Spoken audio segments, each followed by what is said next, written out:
हुगली के घोघाट थाना इलाके के कमारपुकुर में 3 छात्रों के रहस्यमय तरीके से लापता होने की घटना के बाद पुलिस ने त्वरित कार्यवाही करते हुए तीनों छात्रों को निपुणता के साथ उद्धार किया। पुलिस की कार्यवाही की जानकारी दे रहे हुगली ग्रामीण पुलिस के एडिशनल एसपी कृष्णानु राय, आइए आपको सुनाते हैं।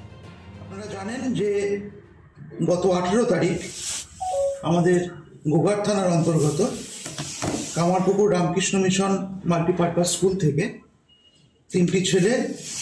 স্কুলের পরে স্কুল করার পরে যখন বাড়ি যায় বাড়ির পর থেকে মিসিং হয় এবং তারপরে ওই স্কুলেরই হেডমাস্টার মশাই যিনি কল্যাণেশ্বর নন্দ মহাশয় আছেন উনি একটি কমপ্লেন দেন ঘোঘাট থানায় যে এই 3টি ছেলেকে কেউ বা কারা কিডন্যাপ করেছে এবং তার ভিত্তিতে আমাদের ঘোঘাট থানায় 18/12/2024 তারিখে একটি কেস হয় 137(2) BNS এই ধারায় একটি কেস রুজু হয় এবং এই কেসের হওয়ার পরে আমরা ঘোঘাট থানার এবং আমাদের এসডিপিও সাহেব সবাই মিলে এই কেসটি ইনভেস্টিগেশন একসাথে করতে শুরু করে এবং প্রথমেই আমরা যেটা করি সেটা হচ্ছে এই যে 3টি ছেলে কিডন্যাপের যে অভিযোগ এসেছিল এই 3টি ছেলের ছবি আমরা বিভিন্ন এসডিপিও যে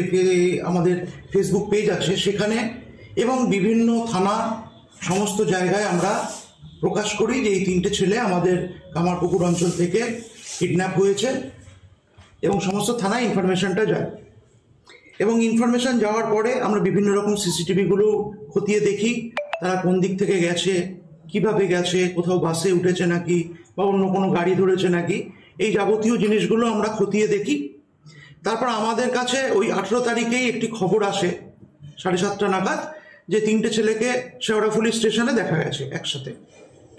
তো এই সূত্র ধরে আমরা শেওড়াফুলি স্টেশন তার পার্শ্ববর্তী এলাকা বিভিন্ন ট্রেন ওখান থেকে ট্রেনগুলো বিভিন্ন কোথায় কোথায় যেতে পারে সম্ভাব্য সেই সমস্ত একটি তালিকা তৈরি করি এবং বিভিন্ন জায়গায় আমাদের বিভিন্ন সোর্স লাগাতে শুরু করি যে ছেলেগুলো কোথায় যেতে পারে। তারপর আমরা ওদের মোবাইল ফোনগুলো যেহেতু 3টে ছেলেই 14 বছর বয়স ছিল ওরা নিজেরা ফোন ইউজ করতো না তো ওদের বাড়ির ফোনগুলোও আমরা দেখি যে ওরা ওই বাড়ির ফোনগুলো ইউজ করে কিছু করেছে নাকি। তার থেকেই আমরা একটি তথ্য পাই যে সেখানে আমরা একটা এগারসি ব্রোহিত বলে একটি পেজ পাই যে পেজটি ওরা কোনো একটি ডায়েরি থেকে ছবি তুলে ফোনের মধ্যে সেভ করে রেখেছিল গ্যালারিতে।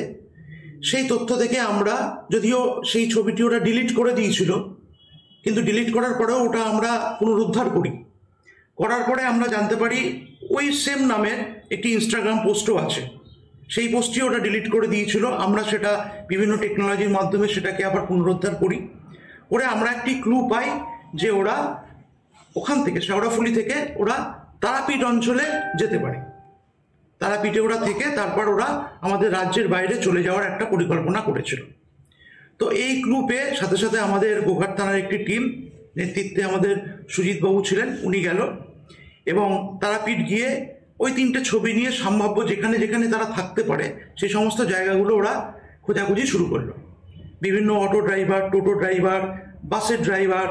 বা বিভিন্ন যত রকম যানবাহনে ওখান থেকে ছেলেগুলো যেতে পারে সমস্ত ড্রাইভারদের ওই ছবিগুলো দেখিয়ে তাদের অনুসন্ধান করার চেষ্টা শুরু করলো।